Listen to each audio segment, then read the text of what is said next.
محمد و آل محمد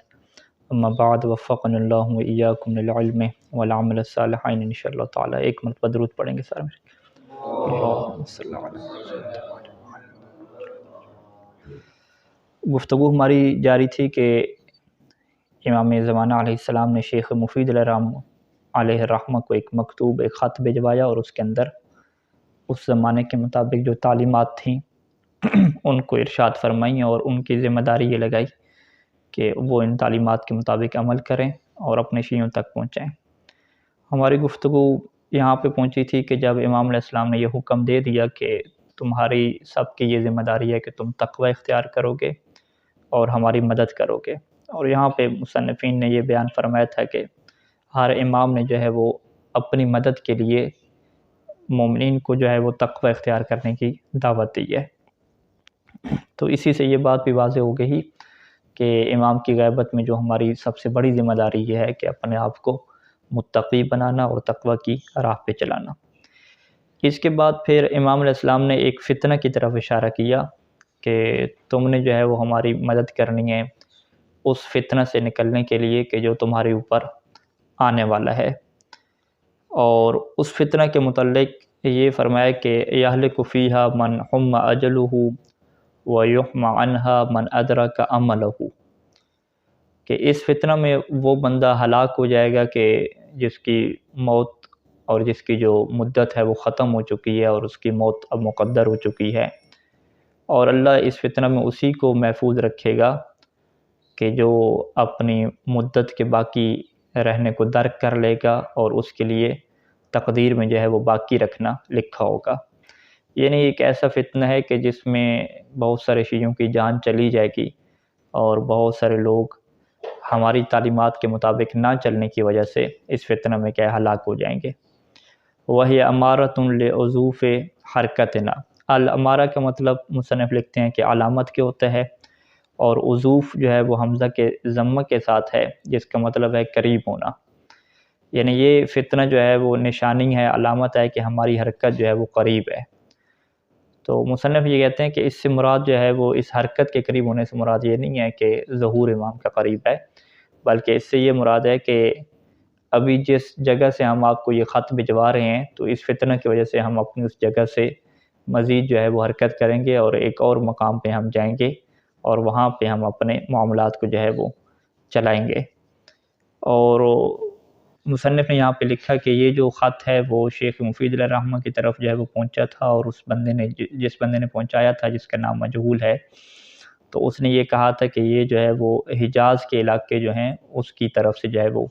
یہ خط جو ہے وہ آپ کی طرف جو ہے وہ بھیجا گیا ہے، یعنی اس ٹائم پہ امام علیہ السلام حجاز کے جو قریبی علاقے تھے وہاں پہ تھے، اور ابھی اس فتنہ کے شروع میں ہی امام علیہ السلام جو ہے وہ اپنا جو پڑاؤ ہے وہاں سے ختم کر کے کسی اور علاقے کی طرف کیا ہے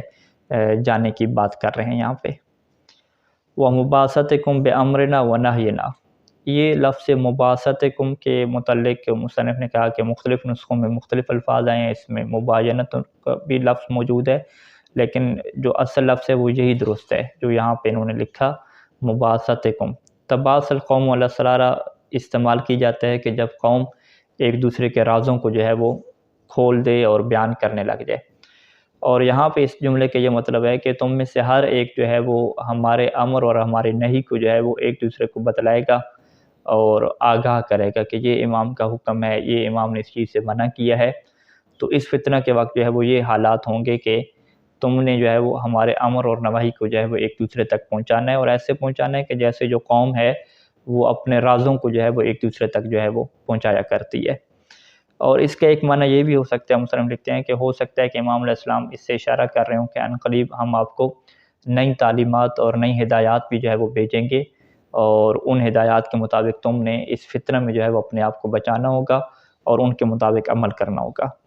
اب یہاں سے وہ کیا ہدایات تھیں جو اس خط میں لکھیں ان کا جو ہے وہ ذکر شروع ہوتا ہے، اور اس میں سب سے پہلے فرمایا کہ اعتصموا بالتقیۃ من شب نار الجاہلیت، کہ تم نے جو ہے وہ تقیہ کا دامن جو ہے وہ ہاتھ میں پکڑنا ہے تاکہ اس کے ذریعے سے تم جاہلیت کی اس آگ سے بچ سکو کہ جس کو یہ جو عموی حکومتیں ہیں یہ جو ہے وہ بھڑکانے کی کوشش کر رہی ہیں۔ تو تقیہ کے متعلق مصنف یہ لکھتے ہیں کہ تقیہ کا مطلب یہ ہے کہ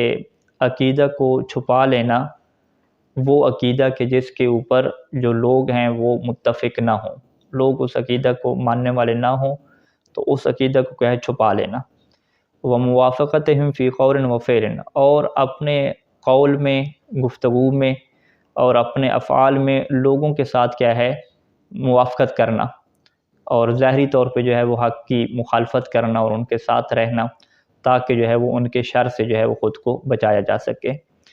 اور یہ جو ہے وہ عقلی طور پہ مصنف کہتے ہیں یہ بہترین بات ہے، کوئی بھی عقل جو ہے وہ اس کی خلاف ورزی نہیں کرتی۔ سب کہتے ہیں کہ کسی کے شر سے بچنے کی خاطر ضروری نہیں ہے کہ آپ جو ہے وہ اپنے اصل عقیدہ کا اظہار کریں اور مارے جائیں، بلکہ اس کے شر سے بچنے کی خاطر آپ اپنے عقیدہ کو چھپا لیں اور قول و فعل میں اور بیان میں، اپنے عمل میں کیا اسی کی طرح کیا ہے شو خود کو کریں۔ اور بعض کا جو ہے وہ یہ تقیہ کرنا واجب ہوتا ہے، اور اس کی جو شروط ہیں وہ فقہی کتب میں کیا مذکور ہیں کہ کون سے ایسے حالات ہیں کہ جس میں تقیہ کرنا انسان کے اوپر واجب ہو جاتا ہے۔ اور یہاں پہ امام علیہ السلام کا تقیہ کا حکم دینا یہ کوئی نئی بات نہیں ہے، بلکہ ہر امام نے جو ہے وہ ہر زمانے میں اپنے شیعوں کو اسی بات کا حکم دیا کہ تم جو ہے وہ تقیہ کو اختیار کرو۔ اور اس خط میں تقیہ سے مراد یہ ہے کہ تم جو ہے وہ فتنہ یہ جو ابھی اٹھایا جا رہا ہے اس سے جو ہے وہ تم دور رہو، اور اس کے لیے جو ہے وہ اپنی زندگی میں ایک خاص طریقے سے چلو، ایسے طریقے سے نہ چلو کہ دشمن کی جو توجہ ہے وہ تمہاری طرف ہو جائے اور ان کے جو ارادے ہیں چھپے ہوئے ہیں تشیع کے خلاف اور شیعوں کے خلاف وہ کیا بھڑک اٹھیں اور سامنے آ جائیں۔ تو لہٰذا تم نے جو ہے وہ اپنی زندگی ایسے گزارنی ہے کہ دشمن کی جو توجہ ہے اور ان کے جو ارادے ہیں دل میں چھپے ہوئے تشیع کے خلاف وہ کیا ہے نہ بڑھکیں، اور وہ اپنی جگہ پہ کیا ہے امن و امان سے جو ہے وہ چلتے رہیں۔ اچھا، یہ تشریح کرنے کے بعد مصنف لکھتے ہیں کہ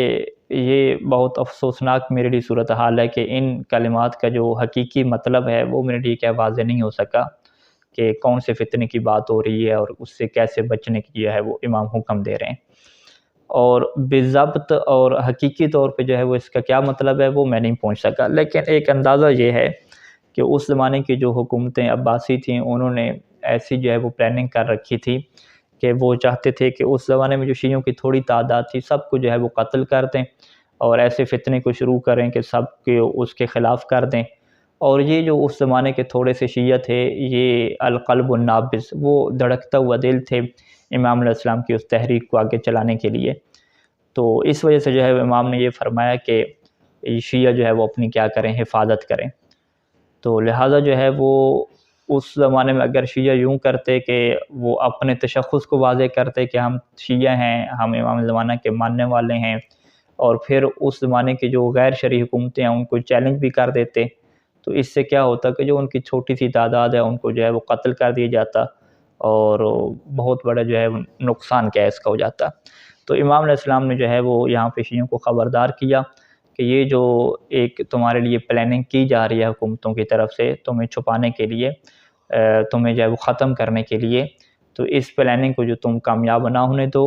اور ہر قسم کا جو فتنہ ہے اور اپنے آپ کو شیعہ ظاہر کرنا اور اپنے عقائد کا اظہار کرنا یہ تم اس طرح سے نہ کرو، بلکہ تقیہ کی زندگی میں چلے جاؤ تاکہ جو ہے وہ تم بچ جاؤ۔ یہ جاہلیت کی وہ آگیا ہے کہ تحششها عصب امویۃ، یہاں پہ امام علیہ السلام نے اس کی وضاحت کی کہ یہ جو جاہلیت کی آگ ہے اسے بھڑکا رہا ہے جو اموی گروہ ہیں، وہ اس آگ کو کیا بھڑکا رہے ہیں، یعنی وہ جو فتنہ کی آگ ہے وہ پیدا یوں کرنا چاہتے ہیں کہ تاکہ جو ہے وہ شیعوں کے اندر جو ہے معاشرے کے اندر جو ہے شیعہ ایک گروہ بن کے سامنے ہیں اور اس کے خلاف کیا ہے دوسرے لوگوں کو کر دیا جائے، اور یوں جو ہے وہ گروہ بندی اور فرقہ واریت کی جو ہے وہ ایک ایسی جنگ چھڑے کہ جس میں جو شیعوں کا کمزور طبقہ ہے وہ سارے کے سارا جو ہے وہ اس کی قربانی ہو جائے، اور وہ اس جو جاہلیت کی آگ کا جو ہے وہ ایندھن بن جائیں اور وہ مکمل طور پہ کیا ہے ختم کر دیے جائیں۔ انا زعیم بنجات من لم یرم فیہا المواطن الخفیہ، تو امام نے فرمایا کہ میں جو ہے وہ ضامن ہوں اس بندے کی نجات کا کہ جو اس فتنہ میں جو ہے وہ مخفی جو حرکت ہے اس کو نہیں چلے گا۔ یعنی امام علیہ السلام نے کہا کہ کچھ لوگ جو ہے وہ مخفی حرکات کرتے ہیں اور اندر اندر سے دشمن کے ساتھ جو ہے وہ مل جاتے ہیں اور وہاں سے اعداء اور دشمن کے ساتھ ایسے تعلقات بناتے ہیں کہ جو شیعوں کو کیا ہے نقصان میں ہوتے ہیں، اور میں اس کی نجات کا ضامن اس میں ہوں گا کہ جو سبل المرضیہ ان رستوں کو اختیار کرے گا کہ جس کی اوپر ہم راضی ہیں کہ تم نے جو ہے وہ اس رستوں کے اوپر چلنا ہے، تاکہ جو ہے وہ اس فتنہ سے اپنے آپ کو بچا سکے جو دشمن نے کیا ہے ان کے لیے طے کر رکھے۔ پھر امام نے یہاں پہ ان کو آگاہ کیا کہ اس کی بڑی نشانی کیا ہوگی اور کیا ہونے والا ہے۔ وَإِذَا حَلَّ جُمَادَ الْأُولَى مِنْ سَنَتِكُمْ هَٰذِهِ فَاعْتَبِرُوا بِمَا يَحْدُثُ فِيهَا کہ جب اس سال کا جمادی اولیٰ کی پہلی تاریخ آئے گی تو پھر تم جو ہے وہ عبرت لینا ان واقعات سے جو اس جمادی الاولیٰ میں کیا ہے پیدا ہوں گے۔ عبرت کا مصنف نے یہاں پہ یہ معنی کیا ہے کہ نصیحت پکڑنا، یعنی ایک جگہ سے دوسری جگہ چلے جانا کہ ابھی کسی کی موت کو دیکھا تو وہاں سے ذہن کو جو ہے وہ اپنی موت کی طرف لے جائیں، کسی کو جو ہے وہ تنگ دست اور فقیر دیکھا تو خود کیا ہے اپنے فقر کی طرف ذہن کو لے جائیں، تو اس سے کیا ہوتا ہے عبرت ہونا۔ یعنی امام نے یہ کہا کہ ابھی جو ہے وہ جمادی الاولیٰ کے شروع میں کچھ ایسے واقعات ہونے والے ہیں کہ جس میں جو ہے وہ تمہیں عبرت پکڑنی ہے اور اپنے آپ کو جو ہے وہ نصیحت کی طرف لے کر جانا ہے، اور ان واقعات سے خود کو جو ہے وہ سیکھنا ہے، خود کو جو ہے وہ سکھانا ہے کہ تم کیا کرو گے۔ وَاسْتَيْقِظُوا مِنْ رَقْدَتِكُمْ لِمَا يَكُونُ فِي الَّذِي يَلِيهِ اور ابھی یہ جو تم نیند غفلت کی سو رہے ہو اس سے جو ہے وہ تمہیں بیدار ہونا ہے، کیونکہ عن قریب جو بعد میں حالات آ رہے ہیں وہ ایسے نہیں ہیں کہ جس میں جو ہے وہ اگر تم ابھی آگاہ نہ ہوئے اور ابھی بیدار نہ ہوئے تو ان میں تم کیا ہو جاؤ گے، تباہ ہو جاؤ گے۔ اور پھر اس کے بعد آن فرمایا کہ عن قریب تمہارے لیے سَتَظْهَرُ لَكُم مِّنَ السَّمَاءِ آیَةٌ جَلِیَّةٌ وَمِنَ الْأَرْضِ مِثْلُهَا بِالسَّوِیَّةِ کہ آسمان سے تمہارے لیے ایک واضح نشانی آئے گی اور زمین سے بھی جو ہے وہ اسی طرح کی کیا ہو جائے گی، بالکل نشانی ہو جائے گی، نشانی تمہارے لیے کیا ہوگی، ظاہر ہوگی۔ اب مصنف نے کہا کہ میں نے تاریخ میں جو ہے وہ اس سال میں جو ہے وہ کافی واقعات کو دیکھا کہ اس سال میں کیا آسمان سے نشانی آئی اور زمین کے اندر سے کیا نشانی ظاہر ہوئی، تو تاریخ کے واقعات جو ہے وہ مکمل خاموش میں نظر آئے، یعنی اس سال کے کیا واقعات تھے اس میں جو ہے وہ تاریخ نے کچھ نہیں لکھا۔ جب کچھ نہیں لکھا تو اب جو ہے وہ یہ انتہائی میرے لیے جو ہے وہ پریشانی کی صورتحال ہے کہ میں جو ہے اس جملے کی کیسے تشریح کروں کہ جس جمادی الاولیٰ کی اور جس سال کی مصنف بات کر رہے تھے اس سال جو ہے وہ کیا حالات ہوئے۔ لیکن تاریخ نے جو ہے وہ کچھ ایسے حالات لکھے ہیں کہ جو اس سال میں جو ہے وہ نہیں آئے تھے، بلکہ جو ہے وہ اس سال کے بعد یا اس سال سے پہلے جو ہے وہ کچھ اس طرح کے حالات پیدا ہوئے۔ یعنی مصنف نے کہا کہ اس جو خط کی جو تاریخ ہے وہ بنتی ہے 400 جو ہے وہ 10 ہجری، اور یہ جو حوادث تاریخ نے لکھے ہیں وہ 410 کے جو ہے وہ بعد ہیں، ٹھیک ہے، یعنی وہ سال نہیں بنتا اسی سال کے جس سال یہ کیا آیا ہے، خط آیا ہے۔ اور امام علیہ السلام کی جو خبریں ہیں اس سال کے متعلق وہ اس سال کے جو ہے وہ یہ واقعات نہیں ہیں۔ جیسے مصنف نے کہا کہ تاریخ میں 417 میں جو ہے وہ یہ واقعہ ہمیں ملتا ہے کہ اس ٹائم پہ جو ہے وہ ایک ستارہ جو ہے وہ ٹوٹ کے گرا تھا، اور ایک بہت بڑا جو ہے وہ اس ستارے کا حصہ تھا کہ جیسے وہ ٹوٹ کے گرا تھا تو پوری جو زمین ہے اس ٹائم پہ رات کا ٹائم تھا تو وہ روشن ہو گئی تھی، ایسے لگا تھا کہ جیسے دن ہو گئے وہاں پہ، اور اس کا ایک جو بہت بڑی آواز ہے وہ بھی کیا اس ٹائم پہ سنی گئی تھی۔ اور اسی طریقے سے 401 میں جو ہے وہ ایک واقعہ پہلے بھی ہو چکا تھا، اور جو دجلہ کا پانی تھا وہ سیلاب آنے کی وجہ سے جو ہے وہ اتنا بلند ہو گیا تھا کہ 21 جو ہے وہ ذراع 21 فٹ جو ہے وہ اوپر ہو گیا تھا، اور بہت سارے جو عراقی ہیں اور جو بغداد کی بہت بڑی آبادی ہے وہ اس میں کیا ڈوب گئی تھی۔ تو اس طرح کے جو ہے وہ زمین میں اور آسمان کی جو نشانیاں ہیں وہ رونما ہوئی تھیں، لیکن وہ اسی سال نہیں ہوئی تھی کہ جس سال جو ہے وہ خط آیا تھا۔ تو لہٰذا جو ہے وہ یہ بہت بعید بات لگتی ہے کہ امام علیہ السلام جو ہے وہ